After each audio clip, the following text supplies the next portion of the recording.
يضر إلا نفسه ولا يضر الله شيئا. أعوذ بالله من الشيطان الرجيم. بسم الله الرحمن الرحيم. ألف لام ميم. ذلك الكتاب لا ريب فيه هدى للمتقين. وقال الله تعالى في كلامه المجيد والفرقانه الحميد: وما أرسلناك إلا رحمة للعالمين. وقال النبي صلى الله عليه وسلم: خيركم من تعلم القرآن وعلمه. إن الله وملائكته يصلون على النبي يا أيها الذين آمنوا صلوا عليه وسلموا تسليما. بلغ العلا بكماله كشف الدجى بجماله حسنت جميع خصاله. صلوا عليه وآله. সকলে মুহাব্বতের সাথে একবার দুরূদ ইব্রাহিম পাঠ করি। আল্লাহুম্মা সাল্লি আলা মুহাম্মাদ ওয়া আলা আলি মুহাম্মাদ কামা সাল্লাইতা আলা ইব্রাহিম ওয়া আলা আলি ইব্রাহিম ইন্নাকা হামিদুম মাজিদ। আলহামদুলিল্লাহ, আল্লাহ পাক রব্বুল আলামিনের দরবারে লাখ কোটি শুকরিয়া যে মহান রব্বুল আলামিন আমাদেরকে একটি দিনে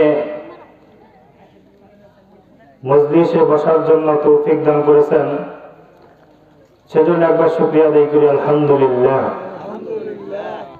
আর একটু আস্তে বলেন, এলাকার মহিলারা শুনতে পাবো।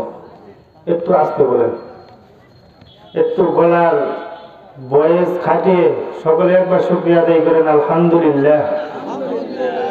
আল্লাহ পাক রব্বুল আলামিন এই মহামারীর সময়, করোনা ভাইরাসের সময় আল্লাহ তাআলা আমাদেরকে এরকম একটি দিনে মজলিসে বসার, কথা বলার, কথা শোনার জন্য আল্লাহ তাআলা আজকের এই মাদ্রাসার কমিটি বিন্দু, উস্তাদুল আসাদুল কিরাম, তাদের মেহনতের মাধ্যমে আজকের এই দিনী মজলিস আল্লাহ তাআলা করার জন্য তৌফিক দান করেছেন। এটা আমাদের জন্য সৌভাগ্য নয়? এই সময় আমরা সকলেই ব্যস্ত আতঙ্কে, করোনা ভাইরাসের আতঙ্কে। করোনা ভাইরাস দেওয়ার মালিক কে? করোনা ভাইরাস কাদেরকে দিবেন আল্লাহ তাআলা? আল্লাহ পাক রব্বুল আলামিন আমাদেরকে কেন সৃষ্টি করেছেন? তাকে শাস্তি দেওয়া হয় যে অবাধ্য, ঠিক কিনা? তাকে অপরাধী সাব্যস্ত করা হয় যে অবাধ্য, তাকেই কঠিন আযাবের ভিতরে লিপ্ত করা হয় যে অন্যায় বেবিচার লিপ্ত। তো আল্লাহ পাক রব্বুল আলামিন এই মুসলমান জাতিকে তার ওই কঠিন আযাব থেকে নিষ্কৃতি দিয়ে তাদেরকে এখনো সহি সালামতে এরকম রাস্তা ঘাটে, এরকম মসজিদে চলাফেরা করার জন্য এখনো তৌফিক দিয়েছেন। দেখেন আজকে আমেরিকা, ফ্রান্স, এরকম চীন, অন্য অন্য রাষ্ট্রে করোনা ভাইরাসে আক্রান্ত হয়ে এরকম হাজার হাজার মানুষ মৃত্যুবরণ করতেছে। কিন্তু আল্লাহ পাক রব্বুল আলামিন, এটা আমরা সাক্ষী দিতে পারবো যে শতকরা 99% কাফের মুশরিকদেরকে আল্লাহ পাক রব্বুল আলামিন এই গজবের ভিতরে লিপ্ত করেছেন। কিন্তু আল্লাহ পাক রব্বুল আলামিন শতকরা একজন মুসলমান এরকম গড়ে যাইতেই পারে মৃত্যুতে, ঠিক কিনা? যেরকম আল্লাহ পাক রব্বুল আলামিনের দরবারে হযরত মুসা আলাইহিস সালাতু ওয়াস সালাম আল্লাহ পাক রব্বুল আলামিনের সাথে এরকম সাক্ষাতের উদ্দেশ্যে রওনা হয়েছে, হযরত মুসা আলাইহিস সালাতু ওয়াস সালামের পায়ের ভিতরে পিঁপড়ে এরকম কামড় বসে দিয়েছে। হযরত মুসা আলাইহিস সালাতু ওয়াস সালাম সেই পিঁপড়ার ঝাঁককে এরকম তার হাত দিয়ে এরকম ডলে মেরে ফেলেছে। আল্লাহ পাক রব্বুল আলামিন একটি ঘূর্ণিঝড় দিয়ে এরকম এক এলাকাকে এরকম উল্টিয়ে দিয়েছে। আল্লাহ পাক রব্বুল আলামিনের কাছে হযরত মুসা আলাইহিস সালাতু ওয়াস সালাম অভিযোগ জানালেন যে আল্লাহ, তোমার ওই মহল্লার ভিতরে এরকম একজন আল্লাহওয়ালা ব্যক্তিও ছিল, তুমি তাকে কেন এই কঠিন মুসিবতে এরকম তাকে মৃত্যুবরণে এরকম লিপ্ত করলে? আল্লাহ পাক রব্বুল আলামিন হযরত মুসা আলাইহিস সালাতু ওয়াস সালামকে ডাক দিয়ে বলেন যে হে মুসা, তুমি যখন রাস্তা দিয়ে আসছিলে তখন তোমার পায়ের ভিতরে একটি মাত্র পিঁপড়ে কামড় দিয়েছিল, তো একটি পিঁপড়ে কামড় দেওয়ার পর তুমি কতগুলো পিঁপড়াকে মারছো? হযরত মুসা আলাইহিস সালাতু ওয়াস সালাম বলেন, আমার পায়ের ভিতরে একটি পিঁপড়ে কামড় দিয়েছে, আমি তো বুঝতে পারি নাই যে কোন পিঁপড়েটা এরকম আমাকে কামড় দিয়েছে। তো আমি যেহেতু বাছাই করতে পারি নাই, সেজন্য আমি সকল পিঁপড়াকে এরকম সরিয়ে দিয়েছি, এর মাঝখান থেকে অনেকগুলো পিঁপড়ে মৃত্যুবরণ করেছে। তখন আল্লাহ পাক রব্বুল আলামিন বলেন, যখন আমি কোনো গোত্রের উপর কোনো জাতির উপরে আমার গজব নাজিল করে দেই, ওই জায়গার ভিতরে যদিও কোনো আল্লাহওয়ালা ব্যক্তি থাকে, ওই আল্লাহওয়ালা যদি আমার সেই গজবের ভিতরে লিপ্ত হয়ে যায়, আমি সেই আল্লাহওয়ালাকে এরকম বিনা হিসাবে জান্নাতি করে দেব। কিন্তু আল্লাহ পাক রব্বুল আলামিন সেই গজব জাতি, গজবকারী প্রাপ্তি এরকম যেই এলাকাটা, যেই মহল্লাটা, সেই জায়গার ভিতরে গজব নাজিল হয়েছে, তারা সকলেই ছিল এরকম আল্লাহ তাআলার দুশমন, ঠিক কিনা?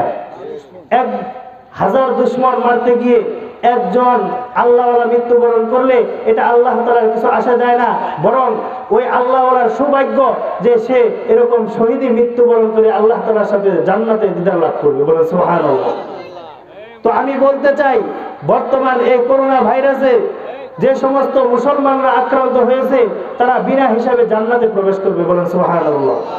যে সমস্ত মানুষগুলো আজকে আল্লাহ পাক রব্বুল আলামিনের হুকুমকে এরকম অমান্য করে আল্লাহ তাআলার সাথে গাদ্দারি করে তারা এরকম দুনিয়ার ভিতরে এরকম ফেরাউনের রাজত্ব কায়েম করতে চায়, আজকে লক্ষ্য করে দেখেন আল্লাহ পাক রব্বুল আলামিন তাদের নিকটে গজব পাঠিয়ে দিয়েছে। বলেন সুবহানাল্লাহ। কোন জায়গায় শুনছেন মসজিদের ইমাম সাহেব আক্রান্ত হয়েছে করোনা ভাইরাসে? তারা কি মসজিদ ছেড়ে দিয়ে চাকরি থেকে এরকম রেজিগনেশন পেপার জমা দিয়ে তারা চাকরি বাদ দিয়ে চলে গেছে? না, বরং পুরা করোনা ভাইরাসের সময় তারা এরকম ডাটে এরকম মসজিদে 5 ওয়াক্ত আজান সঠিক সময় আজান দিয়ে সঠিক সময় জামাতে নামাজ কায়েম করে তারা এরকম আল্লাহর দিন এই করোনা ভাইরাসের সময়ও এরকম জিন্দা রেখেছে। বলেন ঠিক কিনা? কিন্তু তাদেরকে এখন পর্যন্ত করোনা ভাইরাস আক্রান্ত করতে পারেনি, বরং তাদেরকে আক্রান্ত করেছে যারা দিনে 5 ওয়াক্ত নামাজের মধ্যে 1 ওয়াক্ত নামাজেও তারা আল্লাহর দরবারে এসে শুকরিয়া তান নামাজ আদায় করে না। তারাও বর্তমান ওই সমস্ত ইহুদি নাসারাদের মতো যে আল্লাহ পাক রব্বুল আলামিন কোরআনে কারিমের ভিতরে আমাদেরকে কেন সৃষ্টি করেছেন, আল্লাহ পাক রব্বুল আলামিন বলেন, আল্লাহ পাক রব্বুল আলামিন আমাদেরকে একমাত্র তার ইবাদতের উদ্দেশ্যে এই দুনিয়াতে প্রেরণ করেছেন। এখন আমার আপনার উদ্দেশ্য কি? আমার আপনার উদ্দেশ্য যদি থাকে যে আমি একটি বাড়ি করব, আমি একটি গাড়ি করব, আমার একটি ভালো এরকম নারীর প্রয়োজন, এরকম আমার একটি বাড়ির ঘরের ভিতরে সোফা, এরকম সব কিছুর প্রয়োজন, আমার একটা লক্ষ্যবস্তু রয়েছে যে আমি এগুলোকে সরঞ্জাম দিয়ে আমার জীবনটাকে আমি সুখে কাটিয়ে দিব। তো আল্লাহ পাক রব্বুল আলামিন আমাদেরকে একমাত্র উদ্দেশ্যে সৃষ্টি করেছেন। প্রত্যেকটি কাজের যেরকম উদ্দেশ্য রয়েছে, আল্লাহ পাক রব্বুল আলামিন আমাদেরকে সৃষ্টি করার পিছনে একটি উদ্দেশ্য অবশ্যই রয়েছে। সেই উদ্দেশ্যটা হলো আল্লাহ পাক রব্বুল আলামিন আমাদেরকে সৃষ্টি করার পর আল্লাহ তাআলার উদ্দেশ্য উদ্দেশ্য হচ্ছে যে বান্দা আমার ইবাদত করবে, বান্দা আমার দাসত্ব করবে, আমার হুকুম নামাজ সে নামাজ আদায় করবে, আমার হুকুম রোজা সে রোজা আদায় করবে, আমার হুকুম হজ করা সে বান্দা হজ আদায় করবে, যাদের উপর হজ ফরজ হয়েছে, যাদের উপর যাকাত ফরজ হয়েছে সে যাকাত আদায় করবে। যখন আমি আর আপনি সেই সমস্ত ইবাদত থেকে ফারেক হয়ে যাব, তখনই আল্লাহ পাক রব্বুল আলামিন আমাদের নিকট করোনা নামক ভাইরাস দিয়ে আমাদেরকে আল্লাহ তাআলা ধ্বংস করে দেবে। ঠিক কিনা? আমি আর আপনি নাফরমান, আল্লাহ তাআলা কি করবেন? আমি আর আপনি আল্লাহ তাআলার সাথে শত্রুমি সৃষ্টি করে দিয়েছি, আল্লাহ তাআলাকে শত্রু বানিয়ে দিয়েছি। কেমনে শত্রু বানিয়ে দিয়েছি? আল্লাহ তাআলাকে শত্রু বানানোর উপায় হইতেছে আল্লাহ তাআলার হুকুম নামাজ কায়েম করা, আল্লাহ তাআলার সাথে শত্রুমি সৃষ্টি করার এরকম আল্লাহ তাআলার সাথে শত্রুতা সৃষ্টি করার লক্ষ্য বস্তু হইতেছে যে আল্লাহ তাআলার হুকুম থেকে আমাদেরকে এরকম ফারেক করে নামাজ থেকে পৃথক হওয়া, রোজা থেকে পৃথক হওয়া, যাকাত থেকে পৃথক হওয়া, আল্লাহ তাআলার হুকুম আহকাম বিধিবিধান থেকে আমি আর আপনি যখনই পৃথক হয়ে যাব, তখনই আল্লাহ তাআলা এরকম আল্লাহ তাআলাকে আমি আর আপনি শত্রু বানিয়ে নেব এবং ফেরাউন, উতবা, সাইবা এরকম ইবলিসকে আমরা বন্ধু বানিয়ে নেব। ঠিক কিনা? আমি আর আপনি নামাজ না পড়লে কে খুশি হয়? কে খুশি হয়? আমি আর আপনি নামাজ না পড়লে কে বিরক্ত হয়? আল্লাহ তাআলা বিরক্ত হয়। সেজন্য আল্লাহ পাক রব্বুল আলামিন আমাদেরকে এই নামাজ কিভাবে আমরা আদায় করব, যাকাত কিভাবে দিব, হজ কিভাবে পালন করব, আল্লাহ তাআলার হুকুম আহকাম বিধিবিধান কিভাবে মানব, সেজন্য আল্লাহ পাক রব্বুল আলামিন আমাদেরকে সঠিক রাস্তায় চলার জন্য, সঠিক দিক নির্দেশনা দেওয়ার জন্য আল্লাহ পাক রব্বুল আলামিন যুগে যুগে এরকম নবী রাসূলকে আল্লাহ তাআলা প্রেরণ করে দিয়েছেন এবং এমন একজন নবী আমার আপনার জন্য দিয়েছেন, যে নবী আমার আপনার জন্য আল্লাহ তাআলা দিয়েছেন। আল্লাহ পাক রব্বুল আলামিন বলেন, ওমা আরসালনাকা ইল্লা রাহমাতাল লিল আলামিন, হে আল্লাহর রাসূল আমি আপনাকে পাঠাই নাই, তবে পাঠিয়েছি রহমত স্বরূপ। বলেন সুবহানাল্লাহ। সেই রাসূলকে নিয়ে বর্তমান ফ্রান্সে এরকম কটূক্তি করা হয়। আজকে আমার আপনার অন্তরে একটু জ্বালাও পোড়াও হয় না? আজকে আমরা কিসের মুসলমান, কিসের মুসলমানের দাবি নিয়ে আজকে আমরা রাস্তায় চলি, আজকে আমরা ঘরে বসে রয়েছি। আমার আপনার অন্তরে এরকম রাসূলের প্রেমে আমরা যদিও এরকম ফ্রান্সে নাও যাইতে পারি, আল্লাহ রাসূল সাল্লাল্লাহু আলাইহি ওয়াসাল্লাম বলেছেন যে ব্যক্তি দিনের থেকে পৃথক হয়ে যাবে তাকে এরকম ভালোভাবে বোঝাবার জন্য, যদি না বুঝে তাকে যদি এরকম শক্তি দিয়ে পারো তাকে ফিরিয়ে আনো, আর যদি তুমি তাও না পারো তাহলে তাকে মনে মনে ঘৃণা করো। তবে আমার আপনার উচিত তাকে এরকম ভাবে ঘৃণা করা। আমার আপনার শক্তি রয়েছে, ফ্রান্সের পণ্য আমি আর আপনি ক্রয় বিক্রয় করব না। আমার আপনার শক্তি রয়েছে, তাদের কোনো মাল আমি গ্রহণ করব না। আমার আপনার শক্তি রয়েছে, তাদেরকে ঘৃণা করব।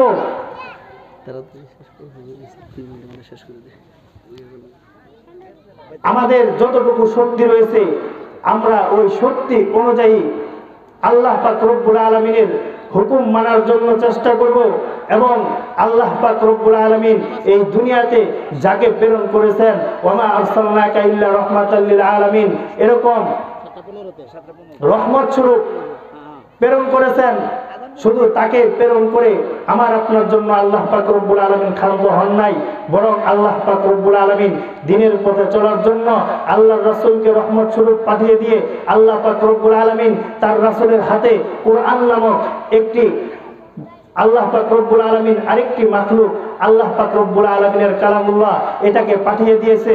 এটাকে পাঠিয়ে দিয়ে আমার আপনার চলাকে সহজ করে দিয়েছে। যে বান্দা এই কোরআনের উপর অটল থেকে এই কোরআনের হুকুম মেনে দুনিয়াতে চলবে সেই হবে কামিয়াবি। ঠিক কিনা? যে ব্যক্তি এই কোরআনকে বাদ দিয়ে চলতে চায় সে কাফের, মুশরিক, ইহুদি, নাসারা, এই ফ্রান্সের কাফেরদের মতো, এরকম নমরুদের মতো, এরকম ফেরাউনের মতো, এরকম হামান, এরকম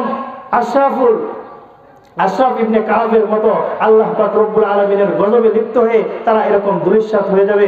যাই হোক, আল্লাহ পাক রব্বুল আলামিনের দরবারে লাখ কোটি শুকরিয়া যে এই করোনা ভাইরাসের সময়ও আল্লাহ তাআলা আমাদেরকে এরকম একটি জলসা, এরকম আঞ্জাম দেওয়ার জন্য তৌফিক দান করেছেন। আপনারা সকলেই ইনশাআল্লাহ দোয়া করবেন।